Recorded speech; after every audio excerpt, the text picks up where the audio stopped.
বন্ধুরা, আজকের আমি পটলের এমনই একটা রেসিপি আপনাদের সাথে শেয়ার করব, যার স্বাদ এতটাই ভালো হবে যে আপনারা আঙুল চাটতে বাধ্য হবেন। আর যারা খেতে চায় না পটল, তারাও বারে বারে এই রেসিপিটা করার জন্য অনুরোধ করবে। পটলের এই রেসিপিটা বানানোর জন্য পটলের খোসাগুলো আমি বাদ দেব না, কারণ পটলের খোসার মধ্যে অনেক পুষ্টিগুণ লুকিয়ে থাকে। সে কারণে আমি পটলের খোসা পুরোপুরি বাদ দেব না। এইভাবে ছলে নেব। এইভাবে ছলে নিয়ে দুপাশের বোটার অংশটা ফেলে দেব, দিয়ে এইভাবে দু টুকরো করে নেব। এইভাবেই সব পটলগুলো কেটে নিতে হবে।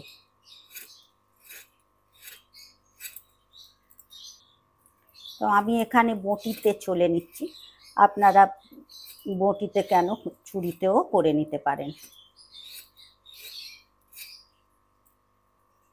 তো এই রেসিপিটা আপনারা গরম ভাত, রুটি, পরোটার সাথেও খেতে পারবেন। আর এই রান্নাটার মধ্যে যাতে পুষ্টিগুণটা বজায় থাকে সেই মতোই রান্নাটা করতে হবে। তা পটলগুলো এইভাবে কেটে নিয়েছি। এবারে আমি এর সাথে আলুগুলো কেটে নেব। এই সাইজের আলু নিয়ে নিয়েছি, কেটে নেব। এইভাবে খোসাগুলো ছাড়িয়ে নিতে হবে।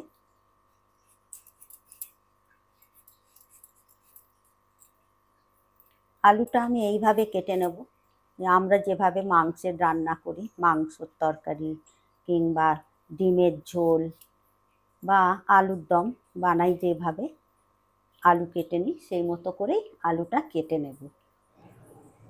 এইভাবে আমি আলুগুলো সব কেটে নেব।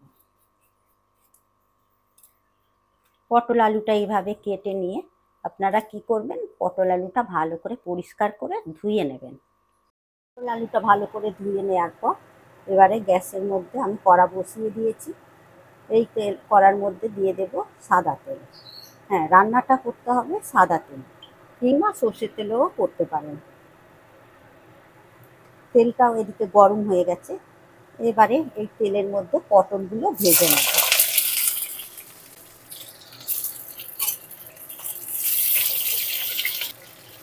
পটলগুলো বেশ ভালো করে ভেজে নিতে হবে, দু পাশটাই ভেজে নিতে হবে এইভাবে। তবে এতে কোনো নুন কিংবা হলুদ গুঁড়ো এসব দেবো না, এমনিই ভেজে নেব।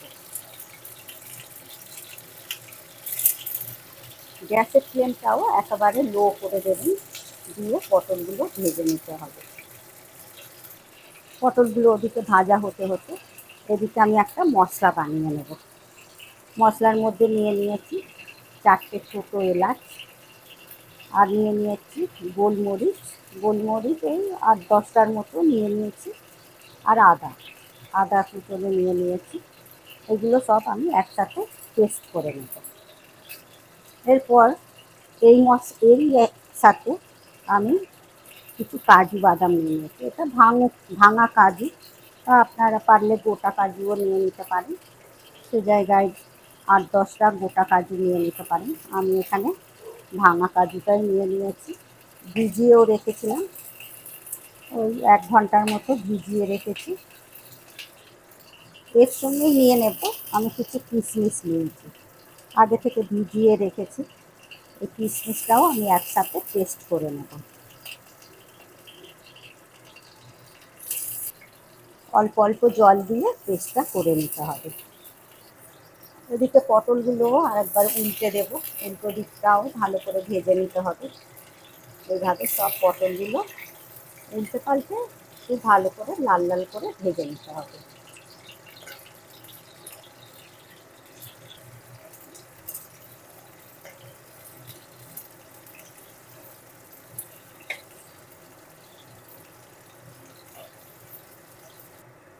পটলগুলো ঠিক এইভাবে উল্টে পাল্টে ভেজে নেব। দেখুন পটলগুলো ঠিক ভালো করে ভাজা হয়ে গেছে। এর থেকে বেশি আর লাল লাল করবো না, এইভাবেই ভেজে নিতে হবে।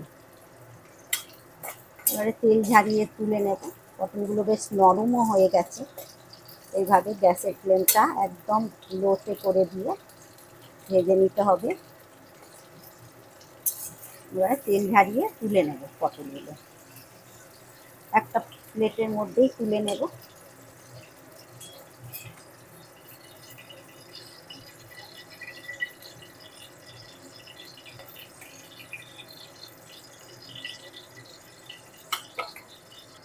এই তেলের মধ্যেই আলুগুলো ভেজে নেব। আলুগুলো ঠিক এইভাবে লাল লাল করে একটু ভালো করে ভেজে নেব।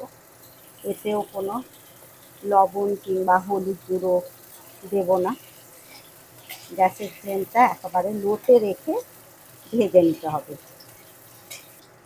গ্যাসের ফ্লেমটা এইভাবে একদম লো করে দিয়ে ভাজলে আলুটা বেশ নরমও হয়ে যাবে আর ভাজাটাও ভালো হবে। দেখুন কত সুন্দর করে ভাজাটা হচ্ছে। আরও একটু ভেজে নেব।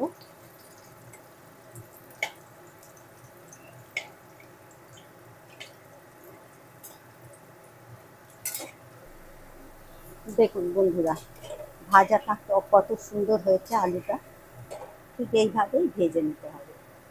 এবারে আমি আলুগুলো তেল থেকে তুলে নেব।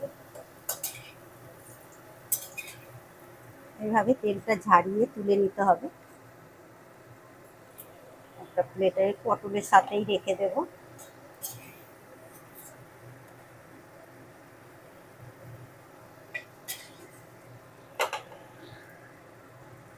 এরপরে এই তেলের মধ্যেই দিয়ে দেব হলুদ গুঁড়ো,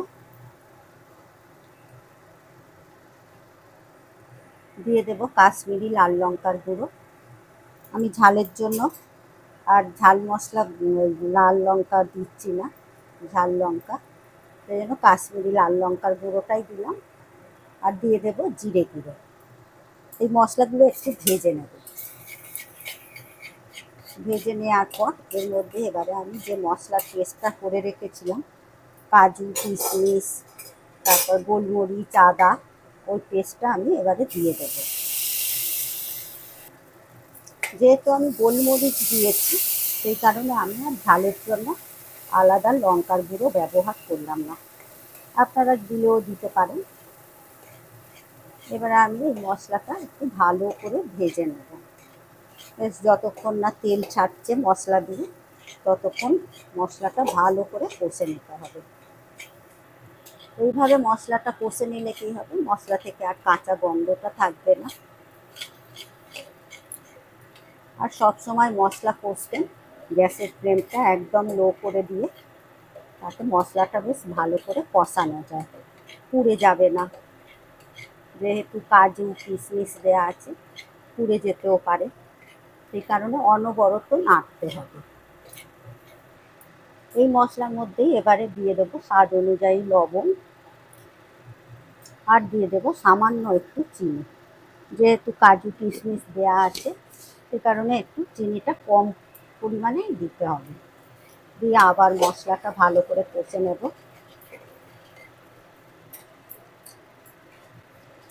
দেখুন মশলা থেকে বেশ তেলও ছেড়ে গেছে, মশলাটা এক জায়গায় ঠিক জড়ো হয়ে যাচ্ছে। এখানেই বুঝে নিতে হবে যে মশলাটা ভালো করে কষানো হয়ে গেছে। এরপর কী করতে হবে, এর মধ্যে আমি পটল আর আলুটা ভেজে রাখার যে পটল আলু, এটা এর মধ্যে দিয়ে দেবো। দিয়ে আবারও মশলার সাথে ভালো করে কষে নেব। আলু পটলটাও বেশ ভালো করে মশলার সাথে কষিয়ে নেওয়া হয়ে গেছে। এবারে এর মধ্যে আমি মশলার যে পেস্টের মিক্সিং জারের বাটিটা আছে সেটা ধুয়ে জল দিয়ে দেব। জলটা দেওয়ার পর এবারে মশলার সাথে ভালো করে সব কিছু মিশিয়ে দেব। ভালো করে খুন্তি দিয়ে নেড়ে নেড়ে মিশিয়ে দিতে হবে। এরপর গ্যাসের ফ্লেমটা মিডিয়ামে রেখে ভালো করে ফুটতে দেব, যাতে আলু পটলটা আরও ভালো করে সেদ্ধ হয়ে যায়। মাঝখানে একবার পটল আলুটা নেড়ে দেব, কারণ কাজু কিশমিশ দেওয়া আছে, নিচে লেগে গেলেও লেগে যেতে পারে, সেই কারণে মাঝে মধ্যে একবার করে নেড়ে দেব। আবারও একবার নেড়ে চেড়ে দেব, দিয়ে দেখে নেব আলুটা সেদ্ধ হয়ে গেছে কিনা। আলুও একেবারে সেদ্ধ হয়ে গেছে। দেখুন বন্ধুরা, আমার নিরামিষ আলু পটলের কোরমা একদম রেডি। বন্ধুরা, আমার এই রেসিপি আলু পটলের কোরমা আপনাদের যদি ভালো লাগে লাইক করবেন, আর কমেন্টে জানাবেন কেমন হয়েছে, আর সাবস্ক্রাইব করার অনুরোধ রইল। আপনারা সুস্থ থাকবেন, ভালো থাকবেন। আবার আসছি অন্য কোনো রেসিপি নিয়ে। ধন্যবাদ।